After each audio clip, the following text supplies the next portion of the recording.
आणि आपल्या रोखठोक सामाजिक आणि राजकीय भूमिकांसाठी ओळखल्या जाणाऱ्या डॉक्टर संग्राम पाटील यांना परदेशात जाण्यापासून भारताच्या इमिग्रेशन विभागाने रोखलेलं आहे।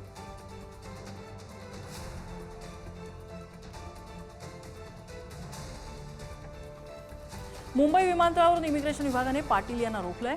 लुकआउट नोटीस रद्द न झाल्यामुळे डॉक्टर संग्राम पाटलांना थांबवण्यात आलं। संग्राम पाटील यांनी कोर्टामध्ये दाद मागणार असल्याचं सांगितलंय। प्रशासनाकडून मानसिक त्रास दिला जातोय असा संग्राम पाटील यांचा आरोप आहे। आणि याबद्दल बोलण्यासाठी स्वतः डॉक्टर संग्राम पाटील आपल्या संवेद फोनद्वारे उपलब्ध आहेत। डॉक्टर संग्राम, नेमका काय प्रकार झालाय, कोणत्या कारणांसाठी तुमच्यावरती ही कारवाई करण्यात येते किंवा तुम्हाला थांबवण्यात आलाय? हे जे चाललेलं आहे खरं म्हणजे माझ्या लक्षात येत नाहीये। एका राजकीय कार्यकर्त्याला फेसबुकची पोस्ट माझी आवडली नाही आणि त्या पोस्ट बद्दल त्याने FIR दाखल केला। पोलिसांनी तो करून घेतला दाखल मुंबईच्या, आणि कुठली चौकशी न करता, काही प्रिलिमिनरी माहिती न मिळवता त्यांनी माझ्या विरोधात लुकआउट नोटीस जाहीर केली। म्हणजे इंटरनॅशनल लेवलला हे प्रकरण नेलंय फेसबुक पोस्टचं। बरं।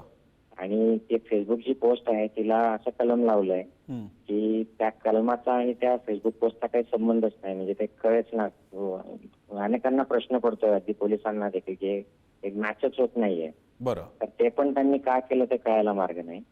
आणि मग 2 वेळा माझी चौकशी त्या संदर्भात झाली।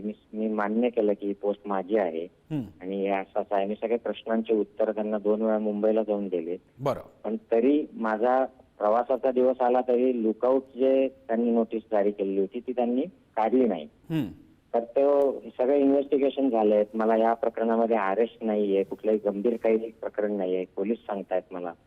परंतु कुठलंही कारण नसताना माझा पुढचा जो प्रवास आहे तो अडवायचा, एक मला त्यातून मनस्ताप करायचा आणि असलेल्या अधिकाराचा अतिवापर करायचा, अशा प्रकारचं हे प्रकरण मला दिसतंय। त्यातून मला मनस्ताप देऊन माझं खच्चीकरण करायचं, माझा आवाज दाबायचा, हे असं काही चाललंय का असं मला वाटतं। डॉक्टर संग्राम, अपेक्षा आहे याबद्दल योग्य तो न्याय होईल। तुर्तास धन्यवाद, आपण सविस्तर प्रतिक्रिया दिली यासाठी।